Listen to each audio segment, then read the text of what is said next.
Olá, seja bem-vindo a mais um vídeo da série de videoaulas sobre lógica de programação. No vídeo de hoje, veremos a estrutura de repetição while. Essa estrutura ela deve ser utilizada quando não se sabe o número de repetições que devem ser executadas e necessitamos de um teste condicional no início do bloco de execução. Mas também pode ser utilizado quando se sabe o valor exato de vezes que o laço de repetição deve ser executado. Ou seja, tudo que se faz com um laço de repetição for pode se fazer através do laço de repetição while. Desta forma, veremos agora a sintaxe. While, abre parênteses, condição, fecha parênteses, e entre chaves, todos os comandos que serão repetidos. Vale lembrar que o laço ele é executado enquanto a condição é verdadeira e para de ser executado assim que essa condição se torne falsa. Então, veremos agora alguns exemplos de como funciona o laço de repetição while. O primeiro exemplo será o mesmo exemplo dado para o laço de repetição for, ou seja, será o programa que exibe a tabuada a partir do valor apresentado pelo usuário, certo? Então, vamos lá. Nós já identificamos que a repetição se dá pela exibição da mensagem, certo? O valor apresentado pelo usuário, o x, que indica a multiplicação, o valor do meu computador, o sinal de igual e o resultado da multiplicação, certo? Também copiei já o início do programa elaborado anteriormente, no qual nós temos a declaração das variáveis x e y, sendo i o nosso computador e nosso x, que vai armazenar o número utilizado para a tabuada. E agora sim chegou o momento de fazer o laço de repetição. Algumas coisas importantes. Primeiro, o nosso laço, o while, ele não tem o termo de inicialização. Então aqui, explicitamente, na declaração da minha variável que será utilizada como contadora, já deve-se atribuir o valor inicial. Então aqui eu coloquei que o i vai iniciar-se com 0. Por quê? Porque também a minha multiplicação começa com 2 vezes 0. Se o i vai ser minha variável computadora, logo ele deve começar com 0. Então esse é o primeiro ponto. Então, como não tem a inicialização do for, nós fazemos a inicialização no momento da declaração, ou eu poderia vir aqui, neste momento do código, e fazer a atribuição aqui manualmente do valor 0 à variável i, ok? Mas, numa questão de legibilidade, é melhor fazer a declaração e essa atribuição juntas. Então, a partir desse momento, nós vamos realizar o laço de repetição que exibirá o resultado da tabuada. Então, nós vamos aqui escrever o nosso laço de repetição, que é o while, entre parênteses colocar a nossa condição, que será a seguinte: enquanto o meu i for menor ou igual a 10. Por quê?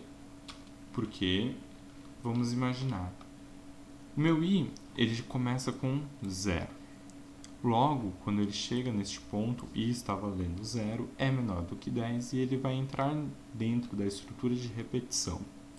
E eu quero que isso vá sendo executado até que o i seja igual a 10, por isso menor ou igual aqui neste ponto da minha condição.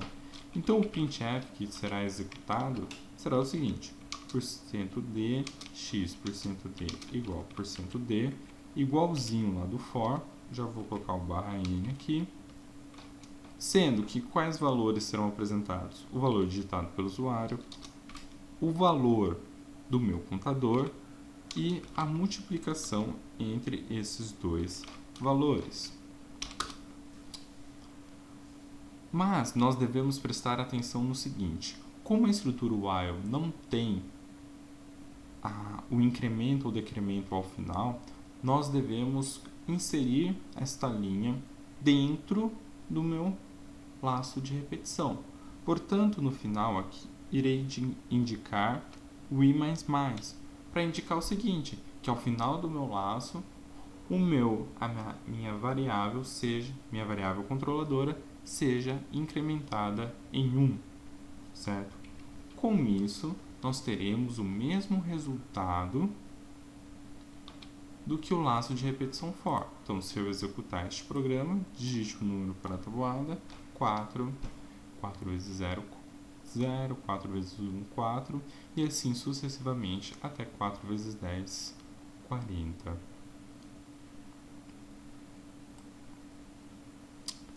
Bom, então, este exemplo foi para mostrar que é possível realizar todos os laços feitos em for através do laço while. Bom, neste segundo exemplo, nós veremos... Neste segundo exemplo, temos a seguinte descrição. Faça um programa que calcule a média de alunos. O programa deve calcular as médias até que uma nota negativa seja informada.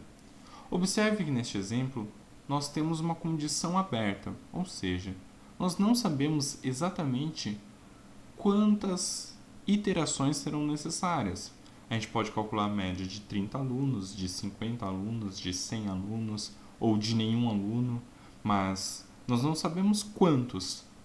Nós só temos a informação de que nós devemos calcular as médias até o momento que uma nota negativa seja informada, certo?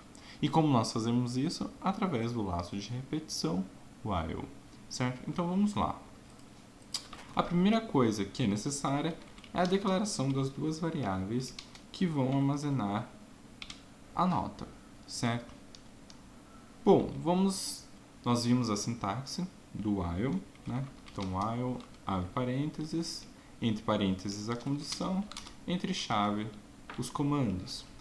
Qual que é a nossa condição? Nossa condição é que enquanto n1 for maior ou igual a 0 e n2 também maior ou igual a 0, nós vamos continuar dentro do nosso laço de repetição.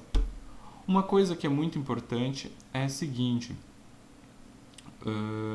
nós sabemos que quando nós declaramos uma variável e não atribuímos um valor a ela, pode acontecer, ela vai assumir um valor qualquer. Então pode acontecer que essa variável esteja assumindo um valor negativo, fazendo com que a nossa condição inicial seja falsa na primeira iteração e ocasionando então na não execução do nosso laço de repetição. Portanto, é necessário fazer uma atribuição logo de início junto à declaração das variáveis, certo? Para nós termos certeza do valor inicial que nossas variáveis que nós acabamos de declarar está assumindo. Então, eu sei que aqui elas estão assumindo o valor 0 e que esta condição é verdadeira para que o laço seja executado. Legal. Então, agora, o que consta, né? Nós temos que fazer o printf para ler as duas notas, né? Então, o printf para a mensagem, digite duas notas. Digite duas notas. Nós vamos ler esses dois valores, certo? Então, %s, %f armazena em N1, armazenando em N2 e, por consequência, vamos apresentar aí o resultado, né? Então, média igual a %f e o valor que deve ser apresentado vai ser a média entre os dois valores. Né? Então, a soma dos valores dividido por 2. Então, caso execute este programa, certo? Então, é só falar aqui. Então, esse aqui é o nosso laço de repetição, sendo esta linha a nossa condição inicial, e aí aqui, então, leitura das notas, exibição da média, certo? Então vamos executar aqui o nosso programa. Digitamos duas notas, então 4 e 5, uma média 4,5. É bom aqui, né, pular em /n, né, para ficar separado. Então vamos aqui de novo. Então 4 e 5, média 4,5. Legal. E aí a questão qual que é? O nosso laço, o nosso programa vai ficar sendo executado até que uma nota negativa seja apresentada. Então, por exemplo, menos 5 e 6. E aí, o nosso programa foi encerrado, certo? Legal. Aí, vamos agora o que nós podemos melhorar dentro do nosso programa. Por exemplo, quando digita uma nota negativa, provavelmente não é necessário apresentar a média. Então, nós poderíamos colocar um if aqui e dizer o seguinte: olha, se eu só vou mostrar a média se N1 copiar a mesma condição, na verdade, né? Se N1 e N2 forem maiores ou iguais a zero, aí sim nós apresentamos a média, porque caso contrário não é necessário, certo? Então, esta linha vai influenciar o quê? No caso de negativo, né? Quando eu digitas o valor negativo, porque aí não é apresentada a média e o programa se encerra, certo? Então, este é um exemplo do laço de repetição while, no qual nós temos uma condição aberta, no qual o programa executa até que alguma ação do usuário seja feita. Aqui no caso foi quando ele digitasse uma nota negativa. Bom, ficamos por aqui com o vídeo do laço da estrutura de repetição while. Espero que vocês tenham aproveitado. Muito obrigado e até a próxima.